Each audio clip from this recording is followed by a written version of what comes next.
जगत में प्रत्येक व्यक्ति को किसी ना किसी प्रकार की निर्बलता अवश्य होती है। जैसे कोई बहुत तेजी से दौड़ नहीं पाता तो कोई अधिक भार नहीं उठा पाता, कोई असाध्य रोग से पीड़ित रहता है तो कोई पढ़े हुए पाठों को स्मरण में नहीं रख पाता। ऐसे अनेकों उदाहरण और भी हैं।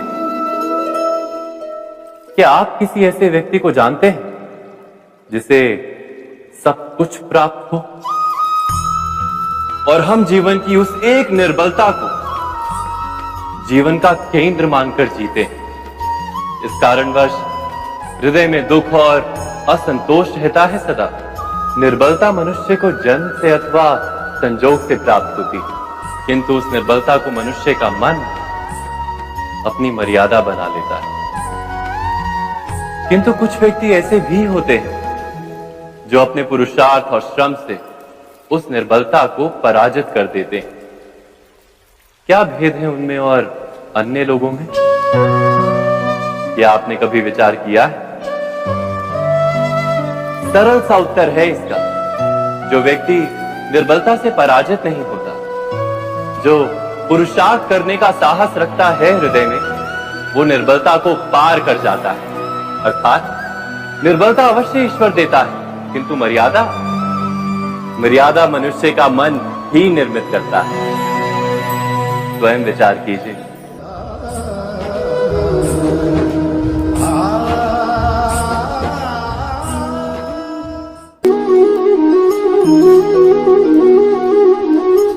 भविष्य का दूसरा नाम है संघर्ष।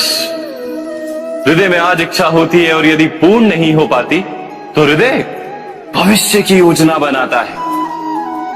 भविष्य में इच्छा पूर्ण होगी ऐसी कल्पना करता रहता है, किंतु जीवन ना तो भविष्य में है ना अतीत में। जीवन तो इस क्षण का नाम, अर्थात इस क्षण का अनुभव ही जीवन का अनुभव। पर हम ये जानते हुए भी इतना सा सत्य समझ नहीं पाते। या तो हम बीते हुए समय के स्मरणों को घेर कर बैठे रहते, या फिर आने वाले समय के लिए हम योजनाएं बनाते रहते हैं और जीवन जीवन बीत जाता है। एक सत्य यदि हम हृदय में उतार लें कि ना हम भविष्य देख सकते हैं, ना ही भविष्य निर्मित कर सकते हैं, हम तो केवल धैर्य और साहस के साथ भविष्य को आलिंगन दे सकते हैं, स्वागत कर सकते हैं भविष्य का। तो क्या जीवन का हर पल जीवन से नहीं भर जाएगा?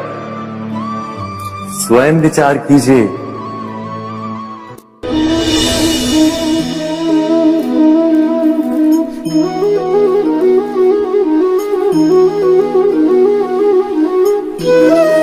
ज्ञान प्राप्ति सदा ही समर्पण से होती है, यह हम सब जानते हैं।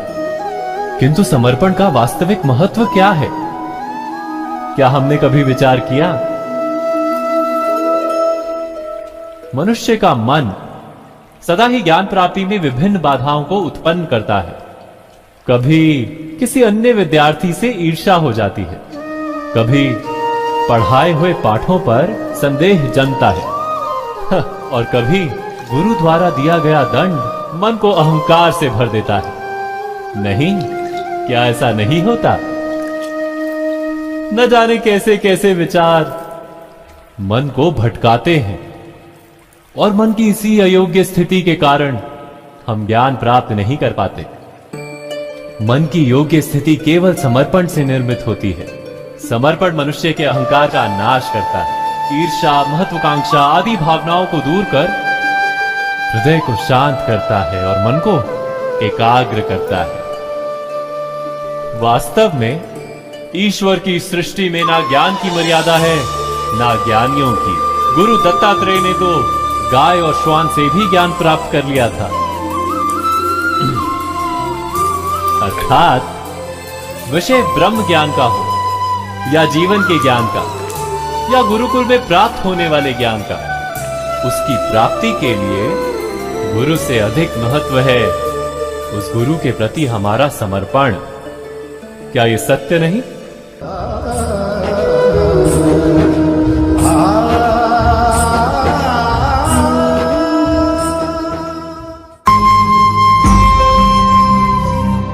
प्रत्येक मनुष्य के जीवन में ऐसा क्षण अवश्य आता है जब सारे स्वप्न, सारी आशाएं, सारे दृश्य ध्वस्त हो जाते हैं। जीवन के सारे आयोजन ही बिखर जाते हैं। एक और धर्म होता है और दूसरी ओर सुख। इसी को धर्म संकट कहते हैं। जब धर्म का वहन ही संकट हो और धर्म का त्याग ही सुख हो। विचार कीजिए, कभी किसी स्वजन के विरुद्ध सत्य बोलने का अवसर प्राप्त हो जाता है, कभी ठीक दरिद्रता के समय सरलता से चोरी करने का मार्ग प्राप्त हो जाता है, कभी किसी शक्तिशाली राजनेता या राजा के कर्मचारी का अधर्म प्रकट हो जाता है। सबके जीवन में ऐसी घटना बनती ही रहती है। अधिकतर लोग ऐसे किसी क्षण को धर्म संकट के रूप में जान ही नहीं पाते। हमें किसी प्रकार के संघर्ष का अनुभव ही नहीं होता। सहजता से सुख की ओर खींचे चले जाते हैं, जैसे मक्खी गुड़ की ओर खींची चली जाती है। वास्तव में धर्म संकट का क्षण ईश्वर के निकट जाने का क्षण होता है। यदि हम संघर्षों से भयभीत ना, सुख की ओर आकर्षित ना, अपने धर्म पर दृढ़ रहे, तो ईश्वर का साक्षात्कार दूर नहीं।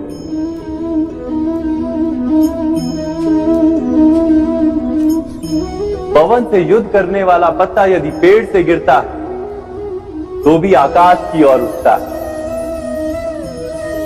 पवन से झुकने वाली घास वही भूमि पर रह जाती है। अर्थात धर्म संकट से यदि हम संकट को ही टाल दें तो सुख तो मिलता है, जीवन बढ़ता है, किंतु क्या चरित्र नहीं टूटता? क्या आत्मा दरिद्र नहीं हो जाती? क्या ईश्वर से अंतर नहीं हो जाता? स्वयं विचार कीजिए। दो व्यक्ति जब निकट आते हैं तो एक दूसरे के लिए सीमाएं और मर्यादाएं निर्मित करने का प्रयत्न अवश्य करते हैं। हम यदि सारे संबंधों पर विचार करें तो देखेंगे कि इन सारे संबंधों का आधार यही सीमाएं हैं जो हम दूसरों के लिए निर्मित करते हैं। और यदि अनजाने में भी कोई अन्य व्यक्ति इन सीमाओं को तोड़ता है तो उसी क्षण हमारा हृदय क्रोध से भर जाता है। इन सीमाओं का वास्तविक रूप क्या है? क्या हमने कभी विचार किया? सीमाओं के द्वारा हम दूसरे व्यक्ति को निर्णय करने की अनुमति नहीं देते। अपना निर्णय उस व्यक्ति पर थोपते हैं, अर्थात किसी की स्वतंत्रता का अस्वीकार करते हैं। और जब स्वतंत्रता का अस्वीकार किया जाता है तो उसका हृदय दुख से भर जाता है। और जब वो सीमाओं को तोड़ता है तो हमारा हृदय क्रोध से भर जाता है। क्या ऐसा नहीं होता?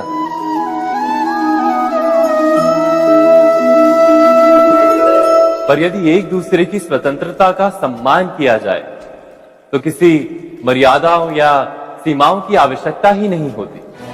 अर्थात जिस प्रकार स्वीकार किसी संबंध का देह है, क्या वैसे ही स्वतंत्रता किसी संबंध की आत्मा नहीं?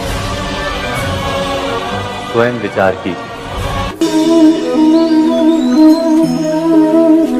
सबके जीवन में ऐसा प्रसंग अवश्य आता है कि सत्य कहने का निश्चय होता है हृदय में, किंतु मुख से सत्य निकल नहीं पाता। कोई भय मन को घेर लेता है। किसी घटना अथवा प्रसंग के बारे में बात करना या फिर स्वयं से कोई भूल हो जाए उसके बारे में कुछ बोलना, क्या ये सत्य है? नहीं, ये तो केवल तथ्य है। अर्थात जैसा हुआ था वैसा केवल बोल देना सामान्य सी बात है। किंतु कभी कभी उस तथ्य को बोलते हुए भी भय लगता है। कदाचित किसी दूसरे की भावनाओं का विचार आता है मन, दूसरे को दुख होगा ये भय भी शब्दों को रोकता है। तो ये सत्य क्या है? क्या हमने कभी विचार किया है? जब भय रहते हुए भी कोई तथ्य बोलता है तो वो सत्य कहलाता है। वास्तव में सत्य कुछ और नहीं, केवल निर्भयता का दूसरा नाम है। और निर्भय होने का कोई समय नहीं होता, क्योंकि निर्भयता आत्मा का स्वभाव है। अर्थात क्या प्रत्येक क्षण सत्य बोलने का क्षण नहीं होता?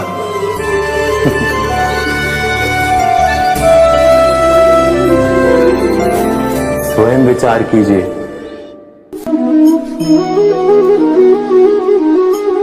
श्रेष्ठता का क्या अर्थ है? श्रेष्ठता का अर्थ है दूसरों से अधिक ज्ञान प्राप्त करना।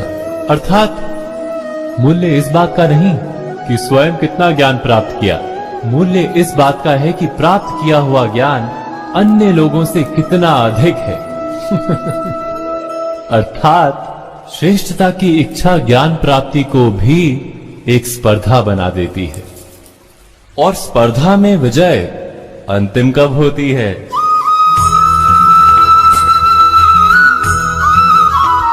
कुछ समय के लिए तो श्रेष्ठ बना जा सकता है, किंतु सदा के लिए कोई श्रेष्ठ नहीं रह पाता।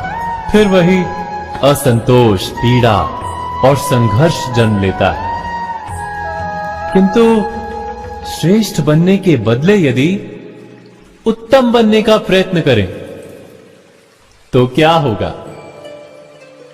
उत्तम का अर्थ है कि जितना प्राप्त करने योग्य है वो सब प्राप्त करना, किसी से अधिक पाने की इच्छा से नहीं, मात्र आत्मा की तृप्ति हेतु कुछ प्राप्त करना।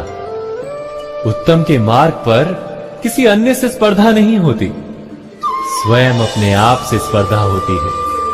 अर्थात उत्तम बनने का प्रयत्न करने वाले को देर अबेर सारा ज्ञान प्राप्त हो जाता है, बिना प्रयत्न के ही वो श्रेष्ठ बन जाता है। किंतु जो श्रेष्ठ बनने का प्रयत्न करता है वो श्रेष्ठ बने या ना बने, उत्तम कभी नहीं बन पाता।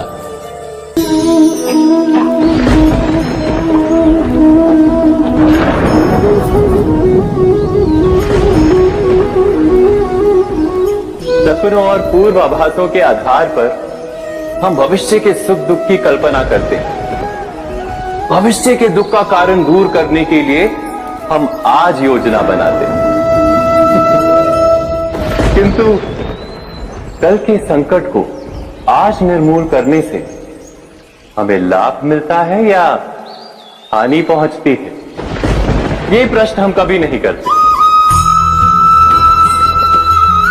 सत्य तो ये है कि संकट और उसका निवारण साथ जन से, व्यक्ति के लिए भी और सृष्टि के लिए भी। नहीं, आप अपने भूतकाल का स्मरण कीजिए, इतिहास को देखिए, आप तुरंत ही ये जान पाएंगे कि जब जब संकट आता है तब तब उसका निवारण करने वाली शक्ति भी जन्म लेती है। यही तो जगत का चलन है।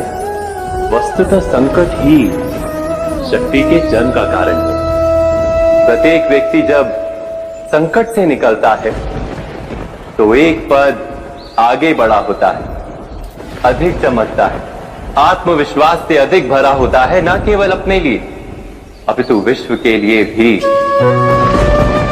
क्या ये सत्य नहीं? वास्तव में संकट का जन्म है एक अवसर का जन्म, अपने आप को बदलने का, अपने विचारों को ऊंचाई पर करने का अवसर, अपनी आत्मा को बलवान और ज्ञान मंडित बनाने का अवसर। जो ये कर पाता है उसे कोई संकट नहीं होता, किंतु जो ये नहीं कर पाता वो तो स्वयं एक संकट है विश्व के लिए। विचार कीजिए।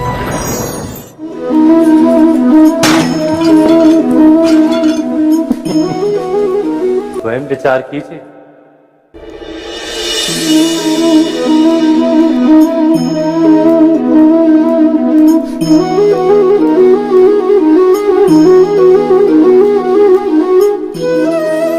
जीवन का हर क्षण निर्णय का क्षण होता है। प्रत्येक पद पर दूसरे पद के विषय में कोई निर्णय करना ही पड़ता है और निर्णय अपना प्रभाव छोड़ जाता है। आज किए गए निर्णय भविष्य में सुख अथवा दुख निर्मित करते हैं, ना केवल अपने लिए, अपने परिवार के लिए भी, आने वाली पीढ़ियों के लिए भी। जब कोई दुविधा सामने आती है तो मन व्याकुल हो जाता है, अनिश्चय से भर जाता है। निर्णय का वो क्षण युद्ध बन जाता है और मन बन जाता है युद्ध भूमि। अधिकतर निर्णय हम दुविधा का उपाय करने के लिए नहीं, केवल मन को शांत करने के लिए लेते हैं। पर क्या कोई दौड़ते हुए भोजन कर सकता है? नहीं। तो क्या युद्ध से जूझता हुआ मन कोई योग्य निर्णय ले पाएगा? वास्तव में शांत मन से जब कोई निर्णय करता है तो अपने लिए सुखद भविष्य बनाता है, किंतु अपने मन को शांत करने के लिए जब कोई निर्णय करता है तो वो व्यक्ति भविष्य में अपने लिए कांटों भरा वृक्ष लगाता है। स्वयं विचार कीजिएगा।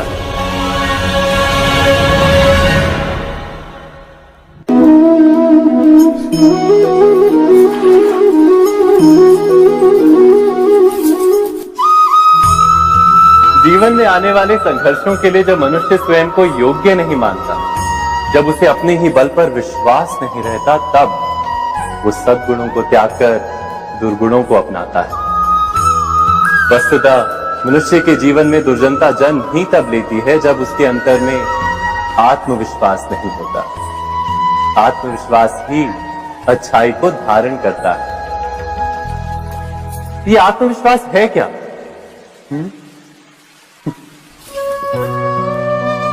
जब मनुष्य ये मानता है कि जीवन का संघर्ष उसे दुर्बल बनाता है, तो उसे अपने ऊपर विश्वास नहीं रहता। वो संघर्ष के पार जाने के बदले संघर्ष से छूटने के उपाय ढूंढने लगता है। किंतु जब वो ये समझता है कि ये संघर्ष उसे अधिक शक्तिशाली बनाते, ठीक जैसे व्यायाम करने से देह की शक्ति बढ़ती, तो प्रत्येक संघर्ष के साथ उसका उत्साह बढ़ता है। अर्थात आत्मविश्वास और कुछ भी नहीं, मन की स्थिति, जीवन को देखने का दृष्टिकोण मात्र है। और जीवन का दृष्टिकोण तो मनुष्य के अपने वश में होता है। स्वयं विचार कीजिए।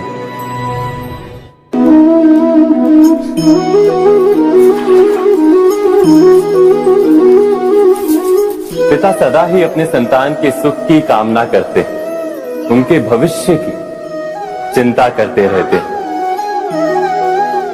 इसी कारणवश सदा ही अपने संतानों के भविष्य का मार्ग स्वयं निश्चित करने का प्रयत्न करते रहते। जिस मार्ग पर पिता स्वयं चला है, जिस मार्ग के कंकर पत्थर को स्वयं देखा है, मार्ग की छाया, मार्ग की धूप को स्वयं जाना है, उसी मार्ग पर उसका पुत्र भी चले, यही इच्छा रहती है हर पिता की। निसंदेह उत्तम भावना है ये। किंतु 3 प्रश्नों के ऊपर विचार करना हम भूल ही जाते। कौन से प्रश्न? प्रथम प्रश्न, क्या समय के साथ प्रत्येक मार्ग बदल नहीं जाते? क्या समय सदा ही नई चुनौतियों को लेकर नहीं आता? तो फिर बीते हुए समय के अनुभव नई पीढ़ी को किस प्रकार लाभ दे सकते हैं? दूसरा प्रश्न, क्या प्रत्येक संतान अपने माता पिता की छवि होता है? हाँ, संतानों को संस्कार तो अवश्य माता पिता देते हैं, किंतु भीतर की क्षमता तो ईश्वर देते हैं। तो जिस मार्ग पर पिता को सफलता मिली है, विश्वास है कि उसी मार्ग पर उसकी संतानों को भी सफलता और सुख प्राप्त होगा। तीसरा प्रश्न, क्या जीवन के संघर्ष और चुनौतियां लाभकारी नहीं होती? क्या प्रत्येक नया प्रश्न एक नए उत्तर का द्वार नहीं खोलता? तो फिर संतानों को नए नए प्रश्नों, संघर्षों और चुनौतियों से दूर रखना, ये उनके लिए लाभ करना कहलाएगा या हानि पहुंचाना? अर्थात जिस प्रकार संतान के भविष्य का निर्माण करने के बदले उसके चरित्र का निर्माण करना श्रेष्ठ है, वैसे संतानों के जीवन का मार्ग निश्चित करने के बदले उन्हें नए संघर्षों के साथ जूझने के लिए मनोबल व ज्ञान देना अधिक लाभदायक नहीं होगा? स्वयं विचार कीजिए। मनुष्य की सबसे बड़ी दुर्बलता क्या होती है? सोचिए। धन, प्रेम, अहंकार। मनुष्य की सबसे बड़ी दुर्बलता होती है उसके रहस्य। चाहे आप कितने भी शक्तिशाली क्यों ना हो, कितने भी प्रबल क्यों ना हो, परंतु उसके रहस्य उसके नाश की चाबी होती है।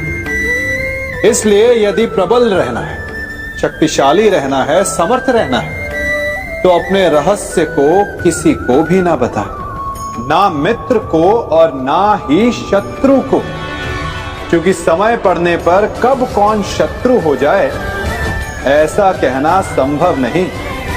विभीषण को रावण के अमृत कुंड का ज्ञात था, इसीलिए प्रभु श्री राम रावण का वध करने में सफल हो सके। इसलिए उचित यही है कि आप अपने रहस्य को स्वयं तक ही सीमित रखें। मनुष्य जीवन की परीक्षा में सफल होने के लिए क्या नहीं करता?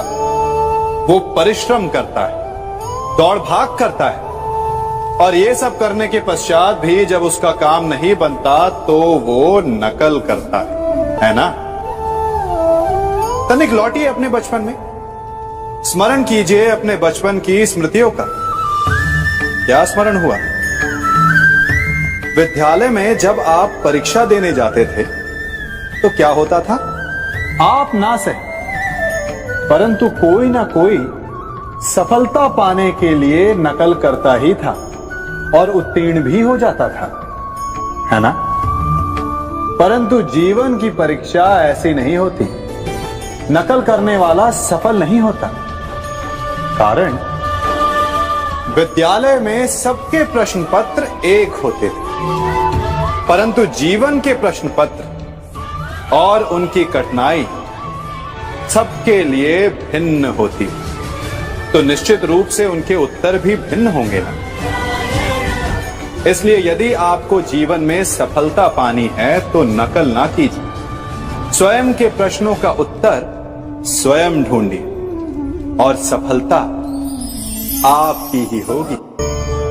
मनुष्य का जीवन हार और जीत, विजय और पराजय, सफलता और असफलता के मध्य झूलता रहता है।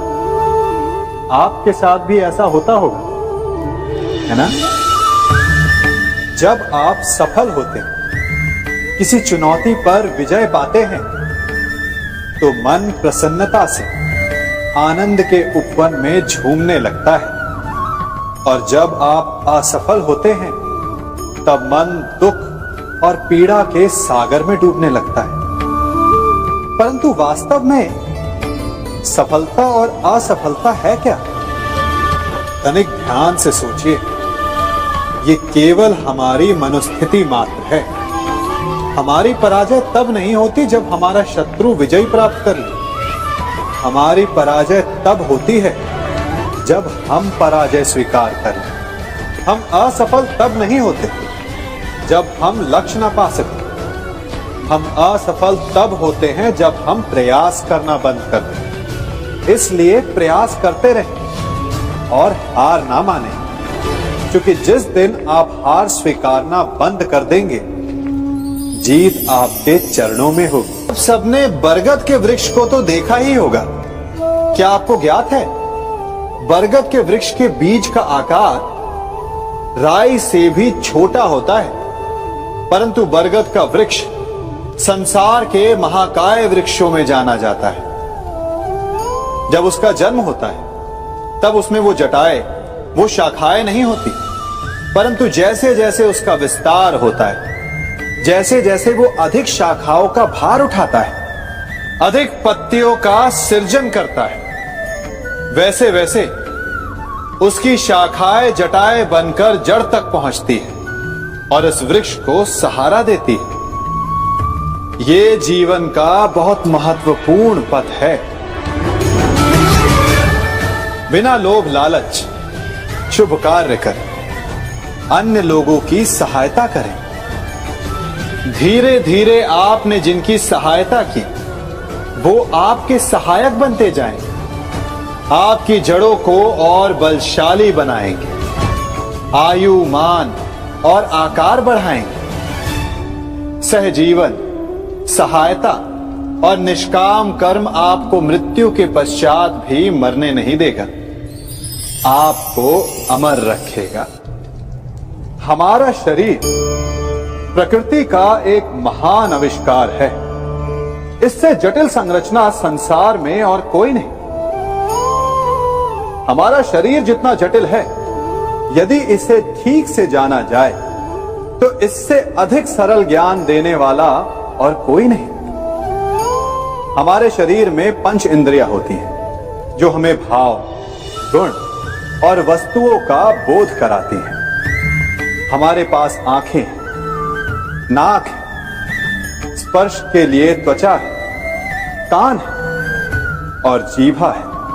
सबका भिन्न भिन्न कार्य है। आंखों से देखना, कानों से सुनना, नथनों से श्वास लेना, त्वचा से स्पर्श करना और जीभा से स्वाद लेना। परंतु क्या आपने कभी सोचा कि प्रकृति ने हमें 2 आंखें दी, 2 नथने दी, 2 कान दी, स्पर्श के लिए ये पूरा शरीर दिया, परंतु जीभा केवल 1 दी? ऐसा क्यों? क्योंकि प्रकृति चाहती है कि हम देखें अधिक, सुने अधिक और ज्ञान अधिक अर्जित करें, बोले कम। क्योंकि अधिक वाचाल नाश को निमंत्रण देता है। स्मरण रखिएगा।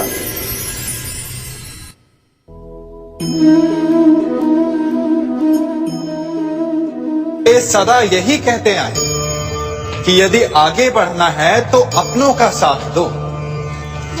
सत्य कहते हैं, अपनों का साथ देना ही चाहिए, परंतु साथ देने से पूर्व ये अवश्य पहचान लेना चाहिए कि अपने हैं कौन। क्या अपने वही होते हैं जिनके साथ हमारा रक्त संबंध होता है, या अपने मित्र? अपने वो होते हैं जो हमें सद्कार्य के लिए प्रेरित करें, हमें आगे बढ़ाएं, हमारा साथ दें। और वो जिनका साथ देने से समाज का नाश, धर्म की हानि, वो सगे हो करके भी सगे नहीं होते। इसलिए जब अपनों की परिभाषा का चुनाव करें तो उन्हें अपना माने जो आपका साथ दे, उन्हें नहीं जो हमें अज्ञान के मार्ग पर ले जाएं।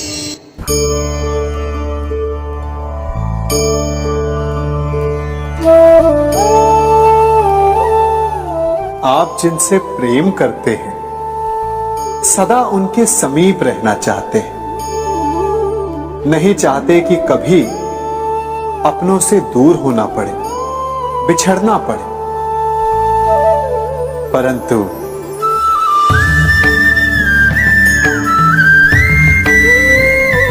एक समय के पश्चात अपनों से दूर हो जाना उन्नति के लिए आवश्यक है। आप माता पिता हैं। यदि आप अपनी संतान के जीवन के हर पग पर उनका मार्गदर्शन करते रहेंगे तो आपकी संतान स्वयं मार्ग चुनना कैसे सीखेगी? मार्ग के कांटों से स्वयं को बचाना कैसे सीखेगी? इसीलिए एक समय के पश्चात अपनों से बनाई गई दूरी सदा लाभदायक रहती है। आज मैं आप सबको एक कथा सुनाता हूं। एक दिन प्रातः एक व्यापारी अपने घर से निकला। घर से निकलते ही एक बिल्ली ने उस व्यापारी का मार्ग काट दिया। व्यापारी घबरा गया वो फिर से घर लौट गया और शुभ घड़ी की प्रतीक्षा करने लगा। और जब वो पुनः अपने घर से निकला तब वो वाहन जा चुका था जिससे राजा तक पहुंचकर उसे भेंट देनी थी। राजा को भेंट नहीं मिली। राजा क्रोधित हो गए। राजा ने उस व्यापारी का व्यापार बंद करवा दिया। इस कारण व्यापारी क्रोधित होकर घर पर अपनी पत्नी से लड़ बैठा। पत्नी अपने बच्चों समेत मैके वापस चली गई और उस व्यापारी के जीवन में यदि कुछ रह गया था तो केवल अंधकार। और इन सब का कारण वो उस बिल्ली को मानता रहा जिसने उसका मार्ग काटा था। ऐसा ही एक दूसरा व्यापारी राजा को भेंट देने निकला और उस व्यापारी का मार्ग भी एक बिल्ली ने काट दिया। वो व्यापारी तनिक घबराया, परंतु उसने आगे बढ़ना अधिक उचित समझा। राजा तक वो समय पर पहुंचा। उसने राजा को भेंट दी। राजा प्रसन्न हुए और राजा ने व्यापारी को अपना व्यापार बढ़ाने की अनुमति दी, स्वर्ण आभूषण दी। जब व्यापारी घर पर पहुंचा तो पत्नी को आभूषण और अपने बच्चों को देने के लिए वस्त्र थे उसके पास। हर ओर प्रसन्नता थी। समझ रहे हैं ना? दोनों के साथ एक ही प्रकार की घटना हुई, परंतु दोनों की प्रतिक्रिया भिन्न थी। ऐसा ही हमारा जीवन भी है। हमारे जीवन में प्रारब्ध का अपना स्थान है, परंतु उससे कई अधिक महत्वपूर्ण हमारी प्रतिक्रिया, हमारे सोच का प्रभाव है, क्योंकि यही हमारे जीवन को आकार देते हैं। इसलिए अपनी सोच को सकारात्मक रखिए। आपका जीवन सदैव आनंदमय।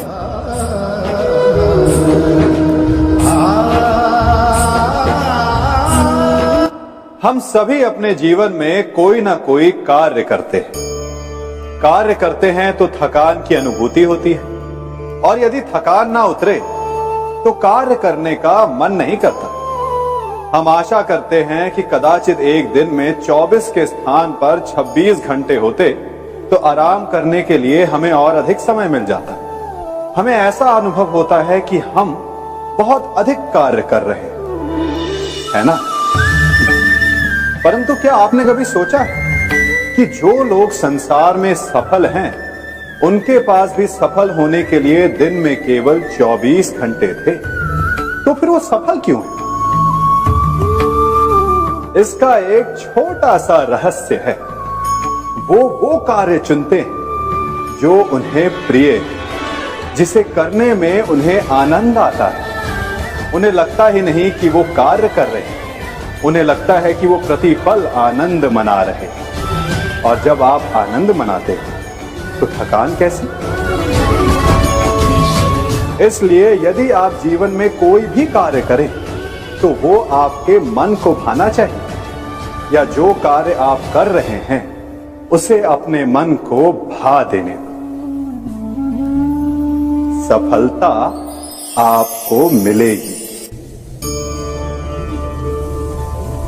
कभी सोचा है हमारा जीवन भी उस रेत की घड़ी की भांति है? जो रेत नीचे गिर चुकी है वो हमारा अतीत है।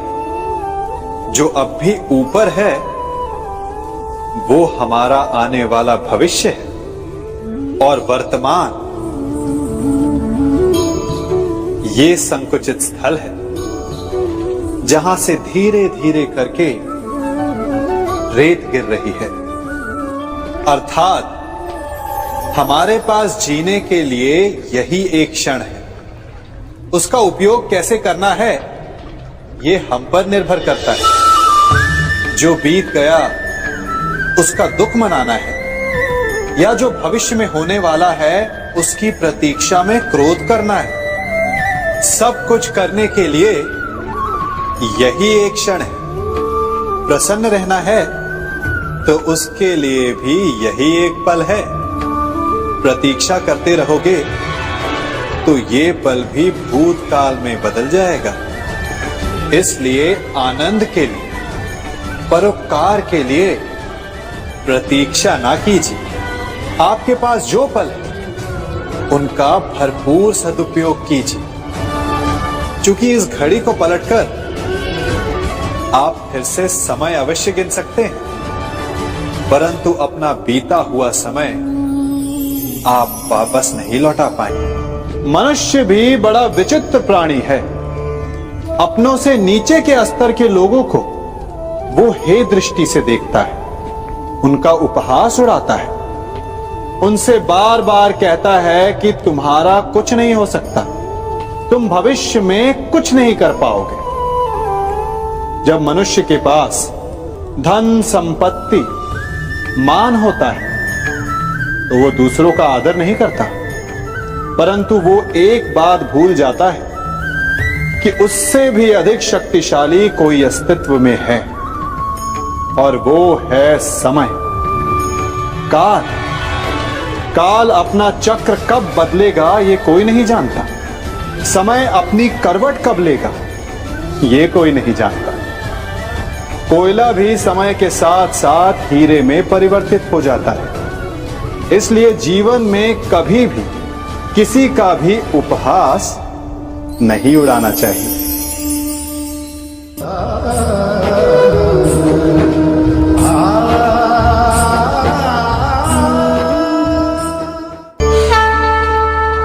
गर्व, अभिमान और अहंकार, ये तीनों सुनने में एक जैसे लगते हैं, परंतु तीनों का अर्थ भिन्न होता है और परिणाम भी। तीनों का आरंभ प्रेम से होता है। स्वयं से प्रेम, परिश्रम हमारे मन में गर्व को जन्म देता है और सफलता अभिमान जगाती है। यहां तक ठीक है, परंतु जब ये भावना अहंकार बन जाती है तब वो समस्या बन जाती है, क्योंकि सबसे बुरा अंत अहंकारी का ही होता है। परंतु मनुष्य के लिए पहेली यही है कि पहचाना कैसे जाए कि अहंकार जग गया है और उसका दमन आवश्यक है। इसका उत्तर मैं नहीं, आपका मन देगा। जब तक आप स्वयं से प्रसन्न हैं, जब तक आप सबसे ऊंचा उठने का प्रयास कर रहे हैं, तब तक ठीक है। परंतु जब आपके मन में दूसरों को नीचा समझने का भाव आ जाए तो सावधान हो जाइए, क्योंकि यही अहंकार है जो वास्तव में आपको हीन कर रहा है।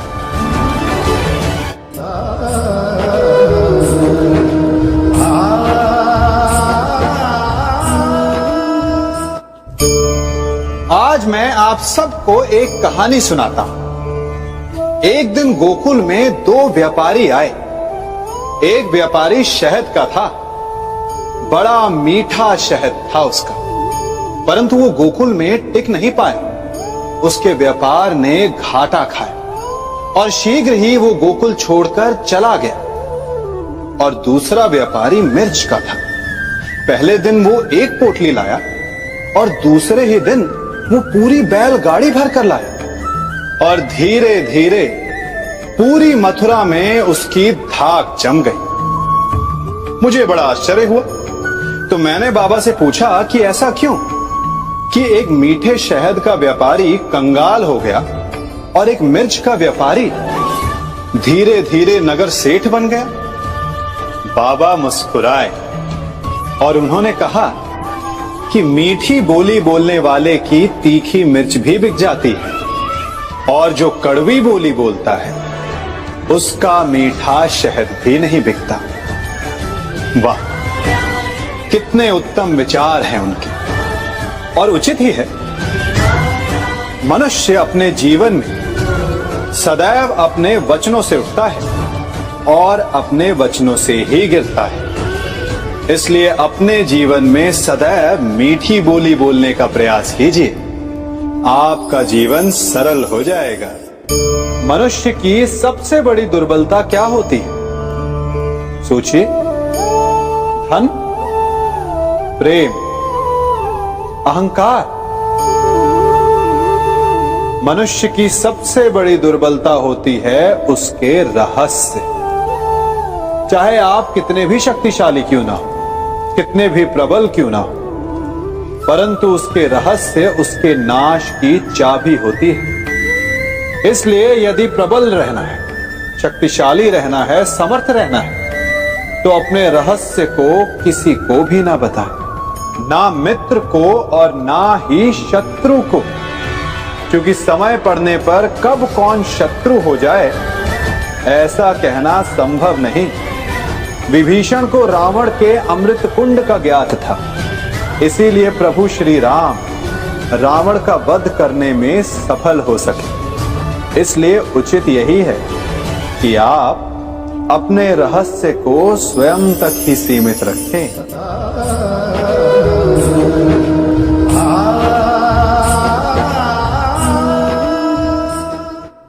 युवा अवस्था भी हमारे जीवन का कितना सुंदर काल होता है ना। बाहु में बल, मन में कुछ बड़ा कर जाने की चाह, आंखों में भविष्य के सुंदर और कोमल सपने। और इसी अवस्था में मनुष्य के भीतर पनपता है प्रेम। किसी को देखकर उस पर मन मोहित हो जाता है और फिर मनुष्य अपना सब कुछ उस पर न्यौछावर कर देना चाहता है। फिर प्रेम की परिणति होती है विवाह में। क्यों? सबको अपने खट्टे मीठे संस्मरण स्मरण हुआ है ना। परंतु यहीं से अधिकतर माता पिता और संतान के मध्य विचारों का विरोध प्रारंभ हो जाता है। संतान को लगता है कि उसका चुना जीवन साथी ही उसके लिए उपयुक्त है, और माता पिता को लगता है कि संतान अनजाने में भूल कर रही है। संतान का तर्क होता है कि उसे विवाह किससे करना है, ये उसका अधिकार है। और माता पिता का तर्क ये होता है कि अब भी जीवन साथी चुनने की समझ संतान में है ही नहीं। तो इस अवरोध को काटा कैसे जाए, उचित निर्णय कैसे लिया जाए? इसका एक ही मार्ग है, अपने उत्तरदायित्व का भान और अपनों से बड़ों के मापदंडों का भान। विवाह करने से पूर्व ये जान लेना आवश्यक है कि विवाह केवल अपने प्रेम को पाने का मार्ग नहीं है, अपितु विवाह से जीवन का एक नया द्वार भी खुलता है। और हर नए जीवन के साथ नए उत्तरदायित्व भी होते हैं। और यदि इन उत्तरदायित्वों को समझकर निर्णय लिया जाए तो विश्वास कीजिए आपका दाम्पत्य जीवन आनंद से भरा रहेगा और आपको कभी यह पछतावा नहीं होगा कि आपने कोई अनुचित निर्णय लिया। सागर का जल वाष्प बनकर उड़ता है, तब वो हमें दिखाई नहीं देता। मेघ उस जल को अपने भीतर छिपा लेते हैं, लंबी यात्रा करते हैं, प्रयास करते हैं कि वो जल सदा उनके भीतर छिपा रहे। परंतु जब वायु का वेग उन्हें उड़ाकर किसी पर्वत से ले जाकर के टकरा देता है, तब उन मेघों को बरसना ही पड़ता है, क्योंकि यही नियति है, यही प्रकृति है। क्योंकि जल को सागर में जाकर मिलना ही है। ठीक ऐसा ही हमारे साथ भी होता है। हम सत्य अपने मन के मेघों में चाहे जितना छिपाने का प्रयास कर ले, परंतु समय की आंधी उसे वास्तविकता के पर्वत से ले जाकर के टकराकर हमारे समक्ष ले ही आती है। जिस भय के कारण आप सत्य को सामने नहीं लेकर आना चाहते, एक दिन वही भय हमारे समक्ष आकर खड़ा हो जाता है और फिर हम लाचार हो जाते हैं, क्योंकि हमने उस भय का सामना करने की तैयारी नहीं की होती। इसलिए सत्य से भागे नहीं, उसे छिपाए भी नहीं, उसे स्वीकार करें। भविष्य की बड़ी विपत्ति से बच जाएंगे।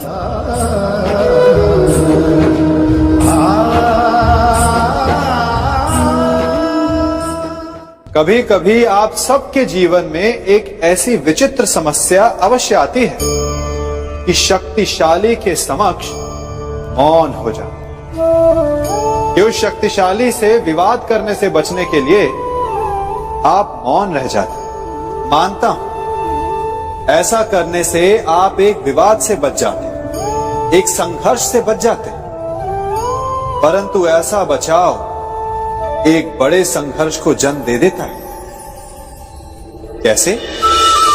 हमारा मौन रहना अनजाने में उसका समर्थन बन जाता है और वो स्वयं को अधिक शक्तिशाली अनुभव करता है और यहां से हमारा दमन प्रारंभ हो जाता है। एक के बाद एक हम अन्याय में अनचाहे रूप से सम्मिलित होते चले जाते हैं। तो इसका तोड़ क्या है? ये समझने के लिए ये जानना आवश्यक है कि ऐसी कौन सी बात है जो आपको विरोध करने से रोकती है। ये सामने वाले की शक्ति नहीं जो आपको रोकती है, ये आपके भीतर छिपा भय है जो आपको रोकता है। हाँ, कभी कभी भय आपकी सुरक्षा अवश्य कर सकता है, परंतु साथ साथ ये भी जानना आवश्यक है कि ये भय ही है जो आपको मौन भी रखता है। इसलिए अपने मन से भय को निकालिए और खुलकर अनीति का, अन्याय का विरोध कीजिए और फिर देखिएगा आपका मन कितना मुक्त, कितना हल्का अनुभव करेगा।